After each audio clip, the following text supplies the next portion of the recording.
En tant que médecin, il y a 5 vaccins que moi, le docteur Alexandre Moreau, je ne me ferai jamais injecter dans leurs anciennes versions. Et ce qui est le plus étonnant, c'est que si vous avez plus de 60 ans, il est très probable que vous demandiez encore l'un d'eux chaque année à la pharmacie, convaincu de bien faire. La raison pour laquelle je les évite n'est pas celle que vous imaginez. Cela n'a rien à voir avec des théories du complot, ni avec une méfiance vis-à-vis de la science. C'est même exactement l'inverse. Ma décision repose sur la science la plus avancée dont nous disposons aujourd'hui, sur des études sérieuses et sur des recommandations actualisées. Et comprendre cela pourrait, littéralement, vous sauver la vie. Dans les prochaines minutes, je vais non seulement vous dire quels sont ces 5 vaccins qu'un médecin à jour ne devrait même plus envisager dans leur version ancienne, mais je vais aussi vous expliquer l'erreur colossale que des milliers d'adultes commettent chaque année en continuant à les demander sans rien remettre en question. Et surtout, je vais vous montrer l'alternative moderne, la version 2.0, plus puissante, plus durable et mieux adaptée à un adulte de plus de 60 ans, que je recommande à mes patients et à ma propre famille. Ce n'est pas une vidéo pour vous faire peur, c'est une vidéo pour vous donner du pouvoir, pour que la prochaine fois que vous parlerez avec votre médecin, vous ne veniez pas en demandant le vaccin contre la pneumonie ou le rappel du tétanos, comme ça, en vrac. C'est pour que vous sachiez exactement quel nom prononcer et quelle technologie exiger pour que votre organisme reçoive la meilleure protection que la médecine moderne peut offrir aujourd'hui. Car dans la médecine du XXIe siècle, le débat n'est plus se vacciner ou ne pas se vacciner. Le vrai sujet, c'est se vacciner, mais le faire intelligemment. Alors, restons ensemble. Allons tout de suite au point clé. Pourquoi un médecin refuserait-il des vaccins qui sont sur le marché depuis des années, voire des décennies? La réponse est très simple. Et quand vous l'aurez comprise, vous trouverez incroyable que presque personne n'en parle. La raison pour laquelle je ne me ferai jamais injecter ces 5 vaccins dans leur version ancienne, c'est que, pour chacun d'entre eux, il existe déjà une alternative 2.0, une version beaucoup plus puissante, plus durable et dans de nombreux cas plus sûre, pensée spécifiquement pour le système immunitaire d'un adulte plus âgé. Imaginez-le comme ceci. C'est comme continuer à utiliser un téléphone portable d'il y a 15 ans. Oui, à l'époque, il servait à téléphoner. Mais est-ce que vous le choisiriez vraiment aujourd'hui à la place d'un smartphone qui vous connecte au monde, prend d'excellentes photos et dont la batterie tient toute la journée? Bien sûr que non. En médecine, c'est exactement la même chose. La science n'arrête pas d'avancer.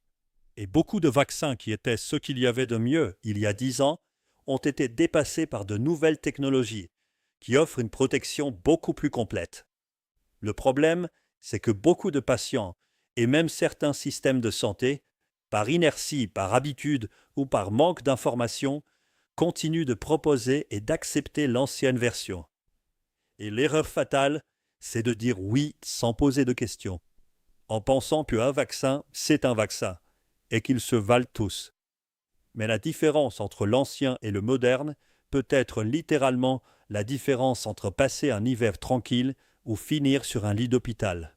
Alors, allons les voir un par un, en commençant par celui qui combat l'un des tueurs silencieux les plus dangereux pour les personnes âgées, le pneumocoque. Commençons par le vaccin contre le pneumocoque, le soldat épuisé contre le soldat d'élite. Le pneumocoque, dont le nom technique est Streptococcus pneumoniae, est une bactérie qui fait des ravages chez les adultes plus âgés.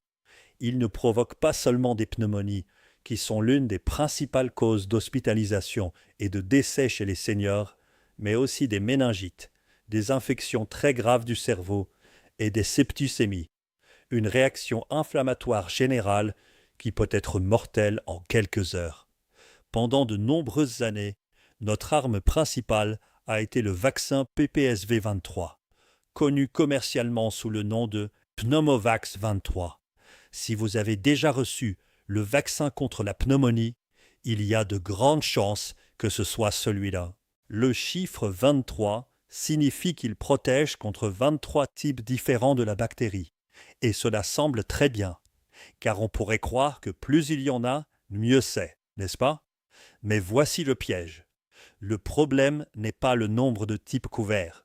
Le problème, c'est la technologie. Le PPSV23 est un vaccin polysaccharidique. Imaginez que votre système immunitaire est une armée. Ce vaccin revient à montrer à vos soldats une simple photo de l'ennemi, sans contexte, sans entraînement approfondi. Ils le reconnaissent, oui, mais de manière superficielle. La réponse qu'il génère est faible, et pire encore, elle ne crée pas une mémoire immunitaire solide. C'est comme si, au bout d'un moment, les soldats oubliaient le visage de l'ennemi. Chez les personnes âgées, c'est particulièrement problématique. Avec l'âge, notre système immunitaire vieillit. Un processus que l'on appelle immunosénescence. L'armée devient plus lente, les soldats sont plus fatigués et réagissent moins bien. Leur montrer seulement une photo, comme le fait PPSV23, ne suffit souvent pas pour déclencher une défense solide et durable. C'est pourquoi, même si ce vaccin a longtemps été ce que nous avions de mieux, sa protection n'a jamais été idéale pour ceux qui en avaient le plus besoin. Aujourd'hui, grâce au progrès de la science, nous disposons de quelque chose de bien meilleur, les vaccins conjugués. Ce que je vous recommande réellement et que tout adulte plus âgé devrait exiger sont le PCV15, connu sous le nom de Vaxneuvance, et, encore mieux, le PCV20, connu comme Prevnar 20. Et là, beaucoup de patients me disent « Mais docteur, 20, ça fait moins que 23, ce n'est pas pire ?» Non, parce qu'ici, la qualité écrase la quantité. Le PCV20 est un vaccin conjugué. Qu'est-ce que cela signifie? Revenons à notre armée. Un vaccin conjugué ne se contente pas de montrer la photo de l'ennemi. Il prend cette photo et la fixe sur une protéine que le système immunitaire déteste et reconnaît immédiatement. C'est comme si l'on collait le visage de l'ennemi sur le corps d'un criminel que vos soldats ont déjà dans leur ligne de mire. Cette combinaison déclenche une réaction beaucoup plus puissante. Elle n'active pas seulement les soldats de première ligne, elle mobilise aussi les officiers de haut rang, les stratèges. Cette collaboration crée une réponse plus forte, plus intelligente, et surtout une mémoire immunitaire de longue durée. Votre armée n'apprend pas seulement à reconnaître l'ennemi, elle établit un vrai plan de bataille pour le neutraliser pendant des années. Pour quelqu'un dont le système immunitaire est vieillissant, cela change tout. Avec une seule injection, le PCV20 peut entraîner votre organisme de manière beaucoup plus efficace que l'ancien PPSV23. Les recommandations d'organismes comme les Centres pour le contrôle et la prévention des maladies, les CDC et d'autres agences de santé indiquent clairement que les adultes plus âgés devraient recevoir un vaccin conjugué comme le PCV20 et dans de nombreux cas, on ne demande même plus de PPSV23 lorsqu'on utilise cette option. La conversation avec votre médecin doit commencer là. Docteur, est-ce que je suis candidat au vaccin conjugué PCV20? Il ne s'agit pas seulement d'éviter une toux banane. Il s'agit de prévenir une pneumonie qui peut vous clouer au lit, une méningite qui peut vous voler vos souvenirs, ou une septicémie qui peut vous coûter la vie. Choisir le bon vaccin est une décision critique. Passons au deuxième vaccin, celui contre le zona, ce qu'on appelle parfois le serpent de feu, la roulette russe contre le gilet pare-balles. Le deuxième vaccin que je ne recevrai jamais dans son ancienne version est l'ancien vaccin contre le zona. Heureusement, dans beaucoup de pays, il est déjà presque relégué au musée. Mais il est essentiel que vous compreniez la différence, car la maladie qu'il est censé prévenir est l'une des expériences les plus douloureuses qu'un adulte puisse vivre. Le zona, c'est la réactivation du virus de la varicelle. Ce virus ne disparaît pas lorsque vous êtes enfant. Il reste tapi dans vos nerfs, comme un ennemi caché. Des décennies plus tard, lorsque le système immunitaire s'affaiblit, le virus peut se réveiller, et lorsqu'il le fait, il provoque une éruption de vésicules associée à une douleur décrite comme brûlante, lancinante, électrique. Mais l'éruption sur la peau n'est que le début. La complication la plus redoutée est la névralgie post-zostérienne, une douleur chronique qui peut durer des mois, des années, voire le reste de la vie. C'est une douleur qui détruit la qualité de vie, qui empêche de dormir, de s'habiller, de s'embrasser, de bouger normalement. Pendant une décennie, notre seule option était Zostavax. Ce vaccin n'est plus disponible dans des pays comme les États-Unis depuis 2020. Et même s'il peut encore exister dans certains endroits, il a été complètement dépassé. Zostavax était un vaccin à virus vivant atténué, c'est-à-dire une version affaiblie du virus. L'idée était de donner un petit coup de fouet au système immunitaire pour maintenir le virus sous contrôle. Et oui, cela fonctionnait à moitié. Mais il présentait 3 gros problèmes. D'abord, son efficacité était médiocre, aux alentours de 50% pour prévenir le zona. Ensuite, cette efficacité s'effondrait avec l'âge, chutant à des niveaux très faibles chez les plus de 80 ans, précisément ceux qui avaient le plus besoin de protection. Enfin, comme il s'agissait d'un virus vivant, il pouvait être problématique, voire franchement risqué, pour les personnes très immunodéprimées, comme certains malades atteints de cancer ou les patients sous traitement immunosuppresseur. En 2017, la révolution est arrivée. Shingrix. C'est le vaccin que je recommande aujourd'hui en toute confiance et que tout adulte de plus de 50 ans, et tout particulièrement les plus de 60 ans, devrait demander explicitement. Shingrix est honnêtement un chef-d'œuvre de l'immunologie moderne. C'est un vaccin recombinant avec adjuvant. Cela semble compliqué, mais le concept est brillant. Recombinant signifie qu'au lieu d'utiliser un virus affaibli, les scientifiques produisent seulement une protéine clé du virus du zona. Il n'y a ni virus vivant, ni virus inactivé. Il est impossible que le vaccin vous donne la maladie. Et avec adjuvant, c'est l'ingrédient secret. Cette protéine est associée à une substance spéciale qui agit comme une sirène d'alarme pour le système immunitaire, le réveillant et provoquant une réponse beaucoup plus intense et prolongée. Le résultat est spectaculaire. Les études montrent que Shingrix a une efficacité supérieure à 90% pour prévenir le zona, y compris chez les personnes de plus de 70 et 80 ans, là même où Zostavax s'effondrait de façon dramatique. De plus, il offre une protection forte contre la névralgie post-zostérienne, réduisant de manière très importante le risque de cette douleur chronique si invalidante. Oui, il nécessite 2 doses, et il est très probable que vous ayez mal au bras, un peu de fièvre ou un malaise pendant 1 ou 2 jours. Mais c'est le signe que votre système immunitaire travaille, qu'il met en place une défense de haut niveau. C'est un petit prix à payer pour éviter des années de douleurs insupportables. Si vous avez reçu Zostavax par le passé, la recommandation moderne est claire. Il vaut la peine de vous faire vacciner à nouveau avec Shingrix, car la protection qu'il offre est beaucoup plus élevée et plus durable. C'est comme troquer un gilet en tissu contre un gilet en titane.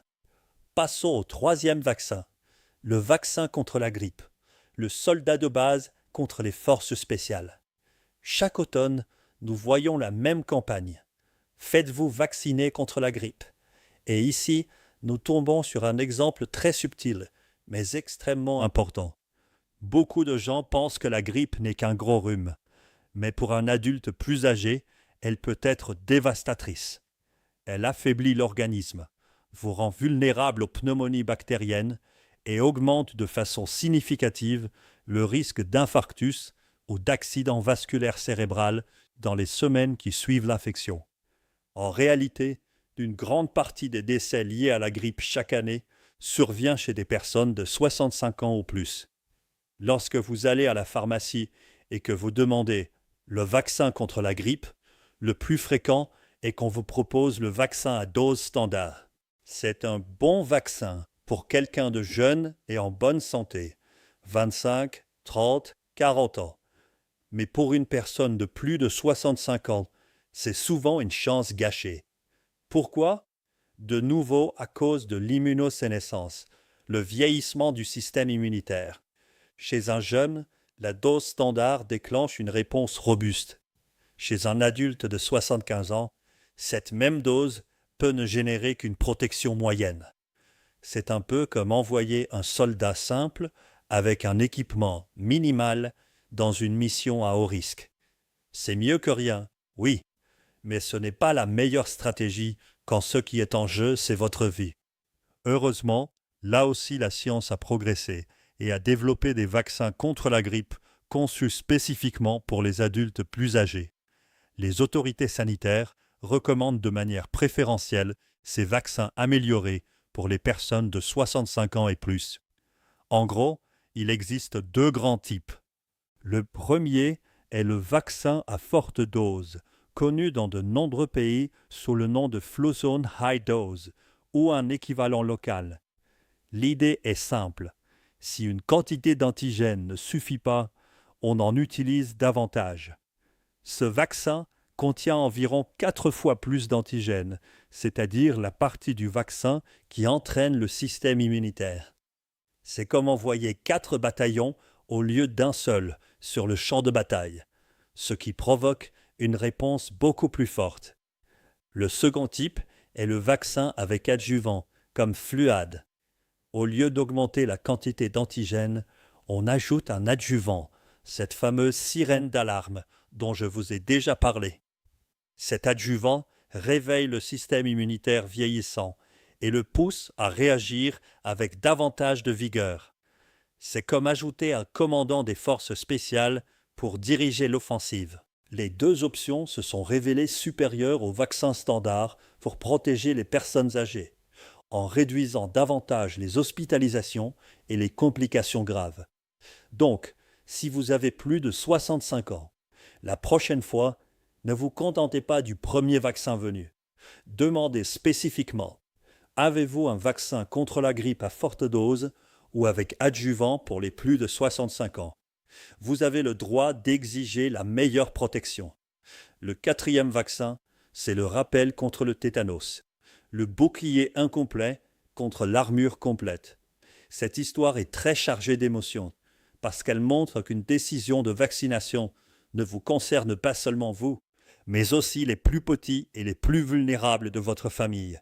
Nous avons tous entendu dire qu'il faut faire un rappel du tétanos tous les 10 ans. Le tétanos est une maladie terrible, causée par une bactérie qui produit une toxine capable de provoquer des spasmes musculaires si intenses que la personne ne peut plus ouvrir la bouche, respire mal et peut en mourir. Pendant des décennies, le rappel standard a été le vaccin TD, qui protège contre le tétanos et la diphtérie. On vous l'injecte, vous avez l'impression d'avoir fait ce qu'il fallait et vous continuez votre vie. Mais il y a là une omission dangereuse. Ce vaccin ignore un troisième ennemi qui a fait un retour en force ces dernières années. La coqueluche, aussi appelée pertussis. Beaucoup de gens pensent que la coqueluche est une maladie d'enfant. C'est une énorme erreur. Les adultes en souffrent eux aussi, mais elle est souvent confondue avec une toux très intense et prolongée, qui peut durer des semaines, voire des mois. Une toux si violente que certaines personnes en arrivent à se fissurer des côtes. Pour l'adulte, c'est une gêne sérieuse, mais rarement mortelle.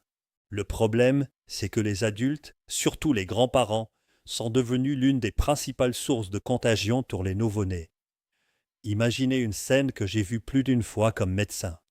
Un bébé vient de naître. La joie est immense. Le grand-père arrive avec une toux qui traîne depuis des semaines. Cette toux qui ne passe jamais, mais à laquelle il ne fait presque plus attention. Il prend le bébé dans ses bras, l'embrasse, le serre contre lui, sans savoir qu'il lui transmet la bactérie de la coqueluche. Pour l'adulte, c'est une toux terrible, mais supportable. Pour le nouveau-né, qui n'est pas encore en âge d'être vacciné, la coqueluche peut être une condamnation à mort. Le bébé n'a pas la force de tousser. Il ne parvient plus à respirer, devient bleu, peut arrêter de respirer, souffrir de lésions cérébrales ou mourir. C'est pour cela que l'alternative moderne, celle que tous les adultes devraient recevoir, est le vaccin TADAP. Le T pour tétanos, le D pour diphtérie et le AP pour coqueluche acellulaire. Ce vaccin vous protège contre les trois, tétanos, diphtérie et, point crucial, contre la coqueluche. La stratégie s'appelle la vaccination en cocon. Vacciner avec TDAP tous les adultes qui seront en contact étroit avec un bébé. Parents, grands-parents, oncles, tantes, nounous. L'idée est de créer une bulle de protection autour du nouveau-né, de sorte que ni le virus ni la bactérie ne l'atteignent. Ainsi, lors de votre prochain rappel, ne vous contentez pas de la TD par habitude. Exigez la TDAP. Ne le faites pas seulement pour vous, faites-le pour vos futurs petits-enfants, pour ces bébés de votre famille ou de votre entourage qui dépendent totalement des décisions des adultes. Que vos câlins transmettent de l'amour, pas une maladie potentiellement mortelle. Et nous arrivons au 5e vaccin, celui contre la Covid-19. Le meilleur exemple de pourquoi il est vital de rester à jour. Nous connaissons tous l'impact du virus SARS-CoV-2, surtout chez les adultes plus âgés et chez les personnes atteintes de maladies chroniques. Les vaccins contre la Covid-19 ont été, sans exagération, un miracle en termes de réduction des hospitalisations et des décès. Ici, l'erreur n'est pas de refuser le vaccin, mais de se contenter d'une version dépassée. Le virus de la Covid-19 mute en permanence, comme celui de la grippe. Il change de déguisement pour échapper à nos défenses. Les premiers vaccins mis sur le marché ont été conçus contre la version originale du virus, celle qui circulait en 2020. Mais avec l'arrivée de variants comme Omicron et de ses nombreuses sous-variantes, l'efficacité de ces vaccins d'origine a diminué, surtout pour prévenir les infections et les formes symptomatiques. Se faire injecter aujourd'hui un rappel avec un vaccin conçu pour une variante qui circulait il y a 3 ou 4 ans, c'est comme utiliser un plan de ville de 1990 pour conduire dans une métropole actuelle. Vous avez une idée générale, oui, mais beaucoup de rues ont changé. De nouveaux axes sont apparus et vous allez vous perdre. La bonne stratégie, celle qu'utilisent les scientifiques et les agences de santé, est la même que pour la grippe. Actualiser régulièrement la formule du vaccin pour qu'elle corresponde le mieux possible aux variants en circulation à ce moment-là. Chaque année, des experts analysent les données mondiales et régionales et recommandent une nouvelle formulation pour la saison. Ainsi, par exemple, une saison sera ciblée sur certaines sous-variantes d'Omicron. Puis, pour la saison suivante, 2025-2026, la formule est de nouveau mise à jour pour mieux attaquer les souches les plus récentes. C'est pourquoi le vaccin que je recommande n'est pas un nom fixe qui ne changerait jamais, mais le rappel actualisé pour la saison en cours, la dernière version disponible dans votre pays. C'est comme mettre à jour le logiciel de votre GPS. Si vous ne le faites pas, la carte reste ancienne et vous envoie sur des routes qui n'existent plus. Pour un adulte plus âgé, c'est crucial. Son système immunitaire a besoin de l'outil le plus précis possible pour reconnaître et neutraliser le virus. Ne tombez pas dans la fatigue pandémique qui pousse à dire « je me suis déjà fait vacciner une fois, ça suffit ». La Covid-19 reste un risque, surtout pour les personnes âgées ou atteintes de maladies chroniques. À chaque fois que vous êtes éligible à un rappel, demandez le vaccin actualisé pour la saison, celui qui cible les variants les plus récents. Maintenant, résumons les choses de façon très claire et très facile à retenir. En tant que médecin, bien sûr que je crois au vaccin. Ce sont l'une des plus grandes réussites de l'humanité. Mais je crois en quelque chose d'encore plus précis, la vaccination intelligente. Il ne s'agit pas de dire oui à n'importe quoi. Il s'agit de choisir la meilleure version. Repassons ensemble les 5 mises à jour qui peuvent littéralement vous sauver la vie. Pour la pneumonie à pneumocoque, ne vous contentez pas du vieux PPSV23 comme unique option. Demandez le vaccin conjugué moderne. Dans la plupart des cas, le PCV20. Pour le Zona, le serpent de feu, fuyez l'obsolète Zostavax, si pour une raison ou une autre, on vous le propose encore. L'option de première ligne aujourd'hui, c'est Shingrix, qui offre une protection supérieure à 90% dans la majorité des groupes d'âge avancés. Pour la grippe, si vous avez plus de 65 ans, ne vous contentez pas du vaccin standard. Assurez-vous de recevoir un vaccin à forte dose ou un vaccin avec adjuvant conçu pour les personnes âgées. Pour le tétanos, lors de votre prochain rappel, ne vous contentez pas de la simple TD. Exigez TDAP pour vous protéger aussi contre la coqueluche et par la même occasion, protéger les bébés de votre famille. Et pour la Covid-19, demandez toujours le vaccin actualisé pour la saison en cours, la version conçue contre les variants les plus récents qui circulent dans votre région. Le message que je veux vous laisser n'est pas un message de peur, c'est un message de pouvoir. Vous disposez maintenant d'informations concrètes, de noms précis, de concepts clairs pour reprendre en main votre santé. La conversation la plus importante que vous pouvez avoir maintenant, c'est avec votre médecin. Et ne vous contentez pas de dire « j'ai vu une vidéo sur Internet et on disait que ». Arrivez avec votre liste en main. Notez ces noms. PCV20, Shingrix, vaccin contre la grippe à forte dose ou avec adjuvant. TDAP, rappel de Covid actualisé. Si vous avez plus de 60 ou 65 ans, ou si vous souffrez de maladies chroniques, demandez à votre médecin. Docteur, est-ce que je suis candidat à ces vaccins modernes? Je veux la meilleure protection possible, celle que la science d'aujourd'hui recommande pour quelqu'un de mon âge. Montrez-lui que vous êtes un patient informé, que vous accordez de la valeur à votre santé et que vous voulez utiliser les outils les plus avancés disponibles. Et si ces informations vous ont paru utiles, ne les gardez pas pour vous. Partagez-les. Envoyez cette vidéo à vos parents, à vos grands-parents, à vos oncles et tantes, à vos amis de plus de 60 ans, à ce voisin qui finit à l'hôpital presque tous les hivers. Vous pourriez leur offrir une information qui les protégera d'une pneumonie grave, d'une douleur chronique insupportable ou d'une complication liée à la Covid. Un seul clic, un seul message transféré peut faire une différence immense dans la vie de quelqu'un. Merci d'être resté avec moi jusqu'au bout. Rappelez-vous, vieillir est inévitable, mais tomber gravement malade à cause de quelque chose qui peut aujourd'hui être prévenu, dans de nombreux cas, c'est un choix. Choisissez la science. Choisissez la prévention intelligente. Choisissez la meilleure protection que la médecine moderne a à vous offrir aujourd'hui.